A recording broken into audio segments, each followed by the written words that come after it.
Hello guys, and welcome back to Strategic Command World War II World at War with our Axis playthrough. In the last episode, I believe we ended off with a few final touches over here in our invasion in Greece. We have beaten up almost entirely this garrison they just spawned. We've started attacking Athens, and they don't really have much to stop us over here. We're, for now, just kind of like holding off everything over here. We haven't really attacked yet. I got the Yugoslav army down here. Still not really sure what to do with that, but let's take our focus and let's move it over here into the sea. Let's take the Deutschland heavy cruiser and the Admiral Graf Spee heavy cruiser. We're gonna keep moving them north. You know, they're mostly useless right now because, of course, I messed things up because I didn't understand how supply worked at sea. But you know what? That's fine. That's okay. We have some other things that need to move here. The sub is Saint Nazaire. I'm gonna get that moving south.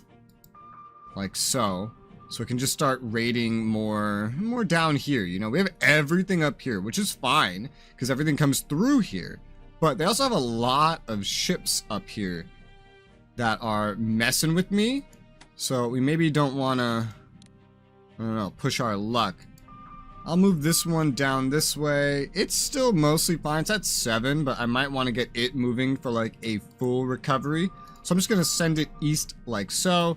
And I think I might give the same treatment to, for example, this Italian sub, which I believe can get full replenishment at a friendly port. I believe that's how that works, so I'll definitely go ahead and just move this Italian one up here. Give it a chance to recover. It's already saying, like, oh, you can upgrade this. I don't know if it means the port or the sub, because the sub just got there. This sub probably should do the same thing, so I'm going to send it up north. Oh.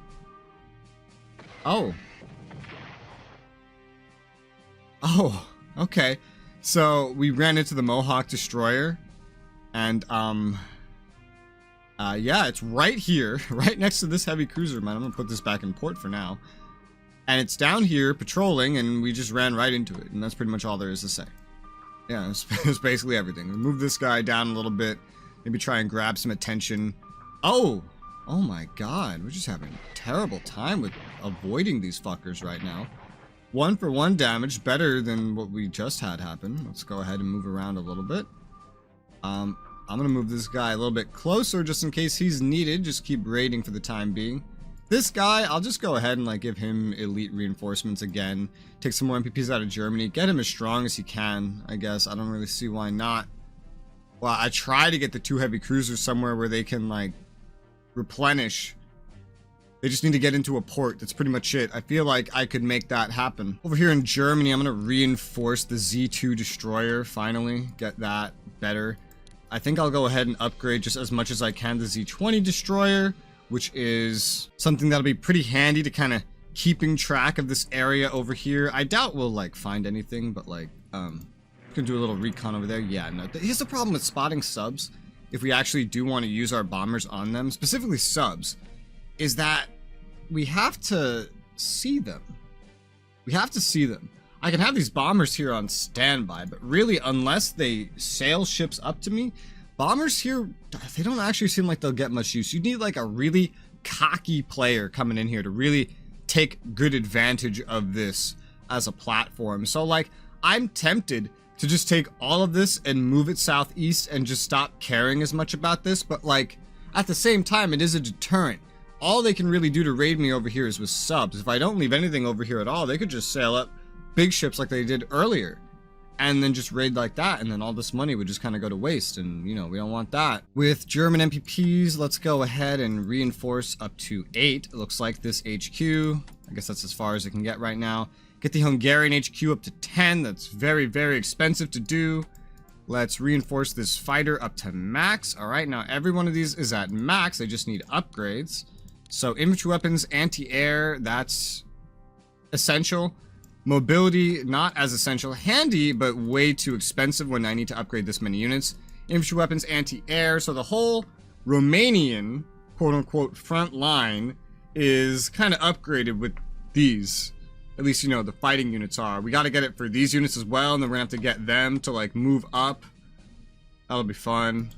What is this guy sitting on? Did he just like spawn on a forest? He did. Oh my God. Okay. Let's upgrade this army then. Infantry weapons, anti-air. We're running out of MPPs rapidly. I don't want to put any Diplo into anything, so I've already accounted for that. I thought about it. I don't want to put anything into research. We don't really have any good researches we can do right now as Germany. Some things could be helpful, but we have a strict limit on what we can actually put anything into right now with the total research funding, and so I can only fit things that are under 175 in there, and so that comes down to like amphibious warfare. We're not really going to need that as Germany. Naval warfare, could be handy, but maybe not worth it compared to preparing for the invasion of the USSR, which historically I'm going to be starting a little bit early in the late winter or early spring instead of waiting until summer. So I got to be ready for that as soon as possible. That's what everything's going in for. And I've seen, by the way, I've been getting some comments saying to invade Malta, and I have seen that. To be honest, I didn't even think of that for this strategy. I've thought of that in the past, but not for the strategy that I'm taking right now. And I'm thinking, like, how could I actually do that? Because with the way I've been doing MPPs and just kind of allocating my resources, I haven't had time to go after Malta. The early invasion of the USSR kind of requires me to not waste MPPs right now. And so I thought over it after seeing that suggestion, and I thought, like, well, would it make sense to delay anything to be able to kill Malta off? Because it does hurt supply in the Mediterranean. I have noticed that. However, it's only really affecting one front right now, and that's down here in Libya. And I'm not really pushing in Libya. I'm holding in Libya. Egypt will fall, like, one way or another. With the strategy I have, like, the USSR is the big thing. They won't be able to hold Egypt by the time I'm done. We're just gonna plow in through the Middle East, and even if we only had Tripoli, I'm sure we could make this work. And even if we couldn't, there's always Vichy and North Africa that could be used to open up another front if that's really needed. This isn't really gonna be that difficult, so I think I'm gonna hone, just forward on the invading the USSR at this point. I believe that's pretty important. I think that's what I'm going to go with. Oh, I just noticed there's actually another Romanian unit here that I forgot about. It says Corps. And yeah, these will probably just get replaced by garrisons, which do I have garrisons building? No, I don't, but this will still probably just get replaced by garrisons of some kind, just to like chill in the back and free up the actual corps. I assume these were like reinforcing at one point, and that's why they're not on the front right now. I'll go ahead, I'll get an upgrade for the 5th Romanian Corps, because we're going to want to move that up. As many Romanians by the Romanian HQ, as many Hungarians by the Hungarian HQ, 11 MPPs remaining. Okay, we'll take this army and we're going to move it somewhere where there's a railroad, and somewhere just generally in the correct direction of the invasion as well. Right next to the HQ, let's say, which also needs to get on a railroad. The one on Budapest here, I can't afford any upgrades for. We're at 11 MPP, so I'm just going to get that running down here. It's just a core. It's not that important. Germany, yeah, I probably will want to look at maybe getting some more garrisons. At least just as a habit to make sure that I don't leave things undefended. It'd be pretty handy in a PvP to make sure nothing gets sniped.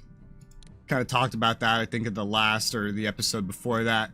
And so with that, that's all my MPPs allocated into everything that I can realistically allocate them into right now for Germany and basically for Italy.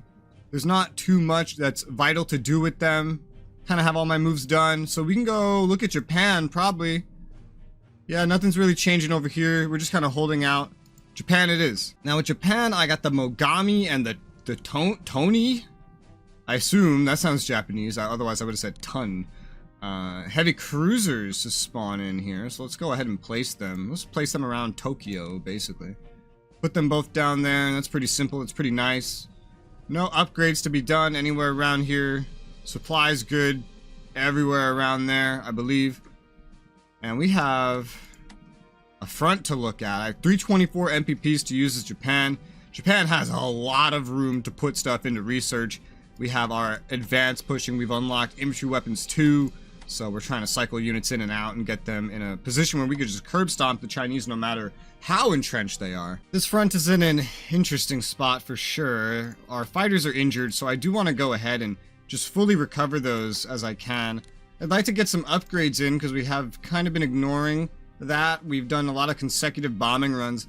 I'd like to get long-range aircraft 2 on these tactical bombers because the front's actually extending well past where they are. I could always move them up. I just figured this is a good opportunity to upgrade it anyway. For the medium bombers, however, I think I'll just go ahead and put elite reinforcements on, because this already has a longer range anyway. It just kind of needs more strength. So also, we will upgrade infantry weapons too for this, and I'm really enjoying getting better infantry weapons, because I've noticed, like for example with this one right here, who's staring down at a fortified location with an army sitting on it, he can deal 3 damage, only lose 1 with no air support, because that is what a prepared attack from an army that has some experience against just an army of the Chinese can do. Now imagine multiples of these. Now looking at the map here, I can see that supply will start to get a little finicky if I move up any further this way, unfortunately. However, I do still need to be moving up one way or another. So I think I'll take the 6th Army, I'm going to move that up, kind of shore up this front, make it bigger. And we're also going to do a blitz attack here on this core, hopefully losing nothing. Alright, cool. And we dealt 2 damage. We got enough XP that that's going to actually really help us in the rolls now. And we can even get elite reinforcements, you know, once we get off the front. We have a new little spot here to fill in if we want. We could also... Supply is getting better, not just supply. The whole situation here is starting to look better and better. We're at a point where we've pushed so far in every direction. And I believe we have enough troops that we could just start pushing across the river, like, entirely, to get behind and around enemies and try to cut them off and make them panic. Because if we cut the road to Yichang here, I imagine supply here would get kind of bad. 7 supply on this hex makes that not too bad of an idea. 5 here is still kind of like stretching it, but I think it's worth the attempt. I believe so. I don't think they have enough troops to really respond to all this at once, especially because there's no railroads over here. They can't rapidly railroad units out or rail them back in, and they haven't defended this enough. So I'm going to do it. I'm going to take the 34th Army, I'm going to move across here, and blitz attack while we're at it. 4 damage. Ooh, oh, we took 1. That is so sad. That was an elite reinforcement. That's fine. We still have elite reinforcements, and we just got to the 3rd level of XP, meaning we can get even more at some point. But I think that's worth it for the offensive that we're pulling off here. So I'll go ahead, I'll take the North Chinese Front Army, move that forward as well. I don't know if I'm going to blitz attack with it, because we're like guaranteed to lose something. We're attacking fortified positions. I think just getting around right now is good enough. Yeah, there's only 5 supply from Yichang itself. If, I don't know what their supply is here. 877, yeah, so they have some kind of help coming from down the road, be it an HQ or just supply pouring in from Chongqing, the capital, by the way, of Chongqing, which I'm getting pretty close to. So I'll take the 1st Kwantung Army with its elite reinforcements and infantry weapons. I'll move that up to kind of fill in the spot here, keep the enemies surrounded, keep them freaking out. Hopefully they just move out of place, they start panicking, because this is not just 3 Chinese units. This is 3 Chinese armies that we're beginning to encircle. So that's pretty good. This HQ needs to move up for a number of reasons. It can't go on to Wuhan like I kind of imagined it doing, but it needs to move up. That much is certain. And we do have a garrison here, so we don't have to worry about anything like that. Where to move it, though? It can't get very far with this placement. I will take this core, I'm gonna move it up so we can like swap in and out on the front line here in case anyone needs to reinforce or get an upgrade, infantry weapon upgrade, for example, which we do need. Can't get on some of these units on the front right now. Well, specifically this army right here. And one thing we can see from Chengchao is that we have decent fucking range on what can actually be supported by these HQs here. And this one is just has too much to give support to if it's giving support to fucking garrisons. So yeah, I'm gonna move this pretty much as far, because we're not pushing over here. I'll move it just as far northwest as it can get for now. Place it right next to the one on Chengchao. How do HQs get experience? Maybe by assisting in attacks? I don't know. We're gonna want to move it up to try to make sure we're supporting everything on this front especially, and hopefully maybe some better supply spread on this front. At least that's what I'm hoping. As for this, yeah, we need to get this garrison place like right here. We're not gonna be able to do that right now, but that's fine. Oh, we're gonna need so much more garrisons as time goes on. This is ridiculous, the amount that we're gonna need. I went from having like so many troops where I'm like, oh yeah, I have plenty. And I do have enough for the advances I'm doing. But if I had more, oh my god, the things that I could make happen if I had more. We do have the Indochina Expedition Army that was on its way down here. I guess I can move it over here and then drop it off. And then move this army back and get it some infantry weapons upgrades. I think that would work. And then the corps could pretty much get out pretty easily at any point. Yeah, let's do that. So let's take this army away. There you go. Drop you right there. Cool. And then this will get its upgrades when it can. It can't right now, but when it can get its upgrade, like next turn, we'll go ahead and do that. And then I'll do the same thing with the corps, I think. Well, actually, while I have this army here, I mean, this is like an unmovable, just like wall.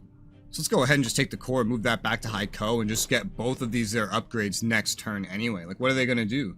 Attack through this army? No, they're not going to do that. We don't have to worry about Indochina yet. We have Haiphong, but we don't occupy any of it, and thus we don't need to defend any of it right now anyway. We do have the Central Expedition Army here, which needs some better infantry weapons, so I'll go ahead and do that. We're just going to do that, get that more up to speed, up to snuff. We have the Dare to Die Special Forces, still barely entrenched, that we could try to mess around with this corps right here. So yeah, let's go ahead. For a corps, this is a pretty nice trade. 3 damage dealt, 1 damage taken. Yeah, saw that coming. That's fine. Let's swap this other corps down here, which can have an opportunity to get some elite reinforcements as well, but also do a little bit of an attack here. 3 damage dealt, none taken. Wow, that's an amazing result. Chipping away at them, forcing them to spend their MPPs reinforcing a unit that's really not going to be doing all too well for them. I'm also going to swap this army down south a little bit so we can hopefully get it a chance to get its infantry weapon upgrades as well. The corps can just stay up here and reinforce right up there since it already has its upgrades. So we want to just, you know, try to make it as easy as possible to cycle. 202 MPPs remaining. I'm going to go ahead. I'm going to research production technology because we're doing and going to probably do more and more building as Japan. And so we want to make that as cheap as possible. They're going to be doing a whole lot of unit building.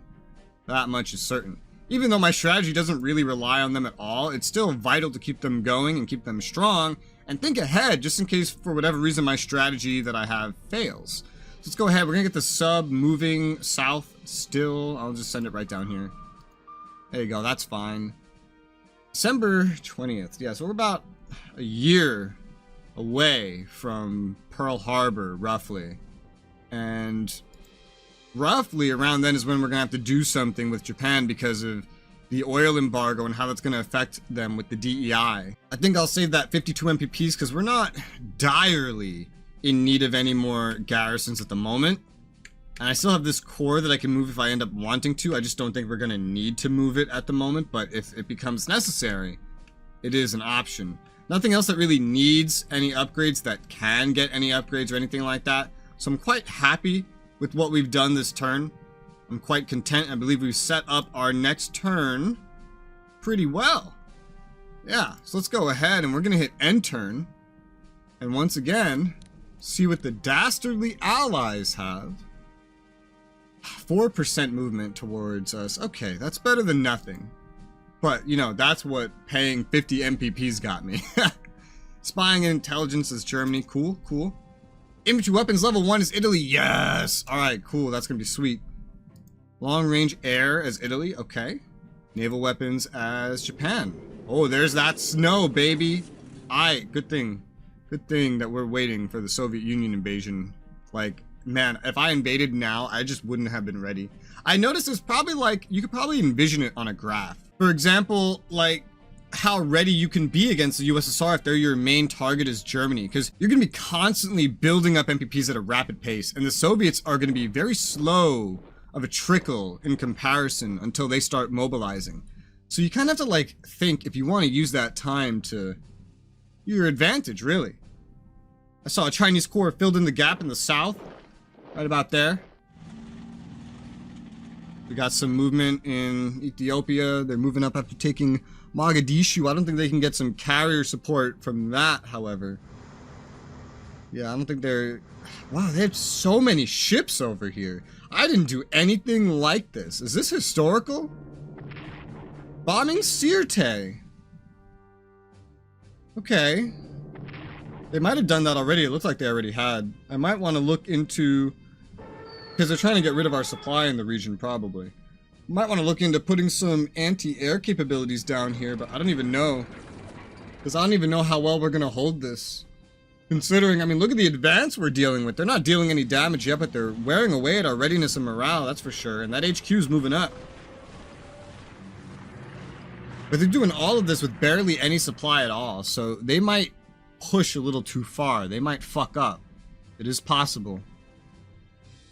I might be able to encircle them a little bit. I have 2 armies capable. And this other one, I'm probably going to get to full strength in a moment. Yeah, and look at where they're moving these bombers. Like, they're leaving themselves open. Bulgaria signs military pact with the Axis. Nice. Bulgaria has joined Germany. Nice, nice. Destroyers for bases, land casters. There's a Bulgarian units. Once we get Turkey, dude, we could just pour in, bro. Very excited about that. What happened to the music? That was weird.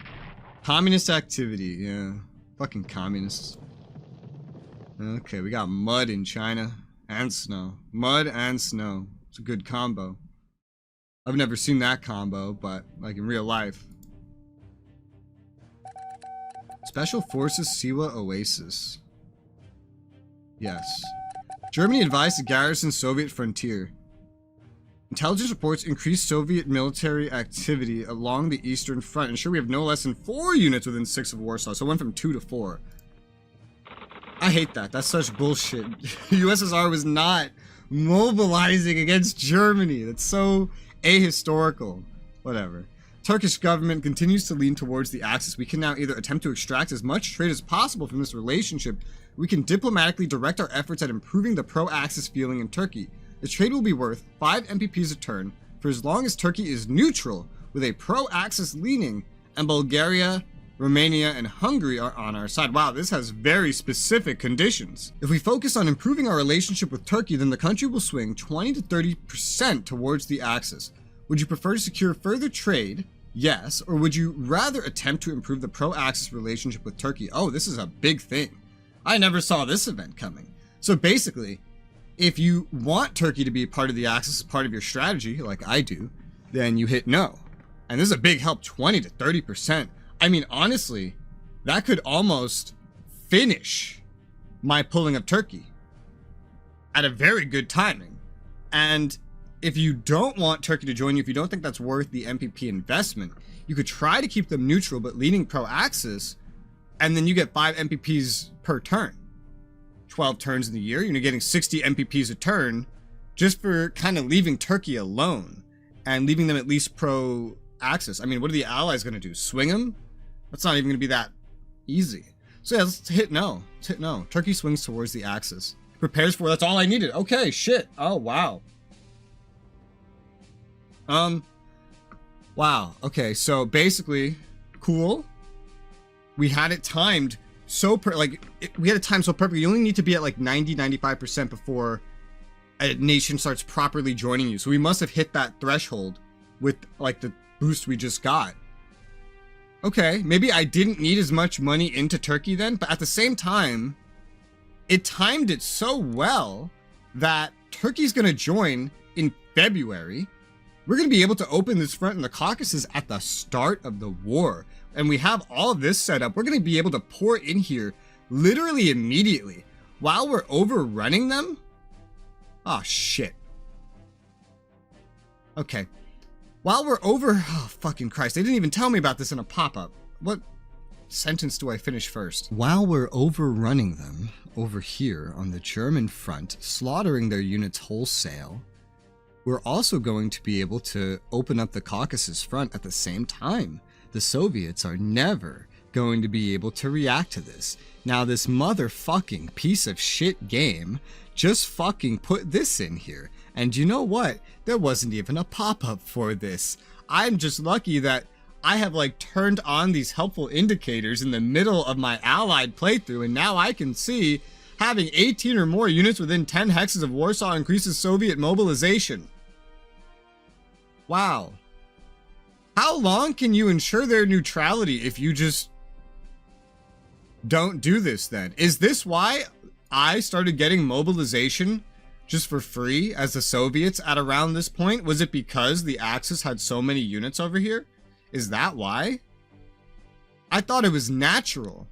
Holy fuck. It's already started. USSR has moved from 32%, I believe, to 37%. It's probably gonna be going up like 5% roughly every single turn now.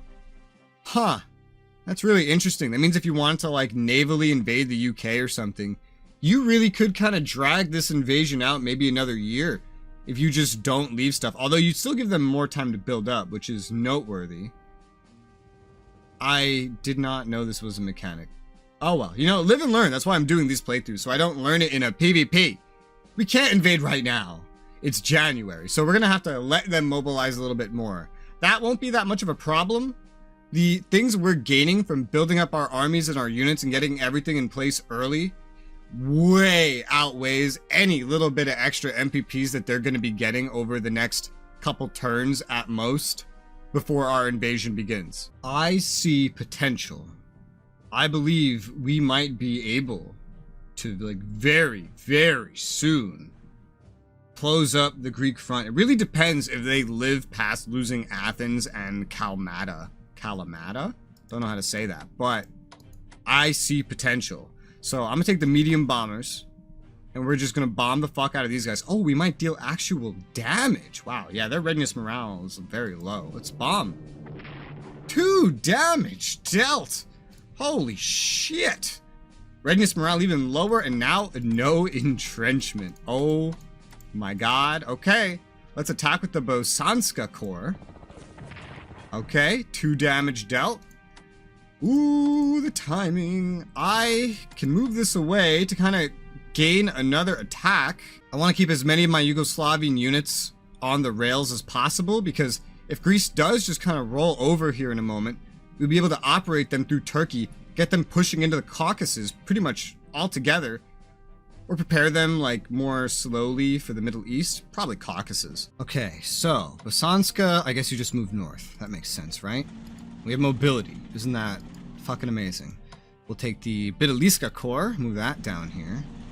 And oh boy, attack? Oh boy. Oh boy.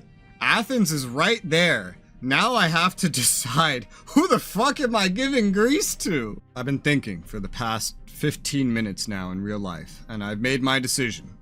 And I think any player of this game that knows how to play this game might say this is a bad decision.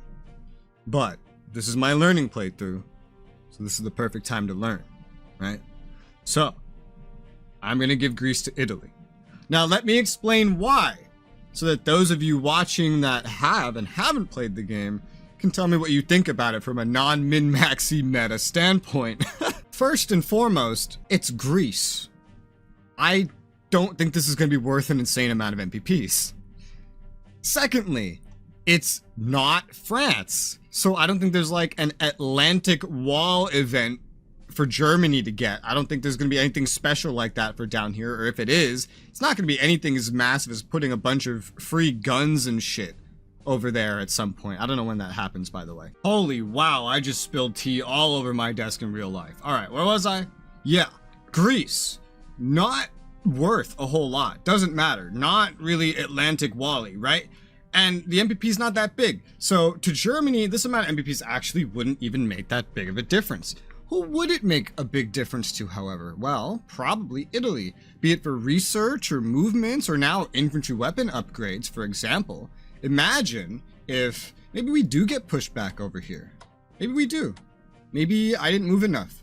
I don't really know how to hold this. I never even really planned to hold it. But maybe a little bit of MPPs helps me start getting some Italians all kind of moving down to Libya and focusing on that as their main front, because all they really need to work on is Egypt. And they have the biggest open front, and their job here with Greece is done. They don't need to worry about any of this anymore. And Germany's pretty much set to handle everything else by themselves, quite frankly. I've given them a lot of extra friends they wouldn't have otherwise had to do it. So I believe I will go ahead and I'm going to take Greece as Italy. Maybe this is a dumb idea, but I think with my strategy, it works. That's what I think. So there you go. You can yell at me in the comments section, do what you want. It's fine. Let's go ahead and attack this as the Yugoslavian Stravska Corps. 4 damage dealt. 1 damage dealt. Kalamata has fallen. Let's put the Italians there. And pretty much all the Yugoslavians can just start heading north. I think the first thing I'll do is get the Dravska Corps somewhere where there's a road and a rail so we can have some fast movement. Again, I don't really know how much I even need to attack these other Greeks because I feel like they might just fall. So, I guess we'll find out, but that's all I have time for this episode. So, thank you guys very much for watching, and we'll pick this up on the next one.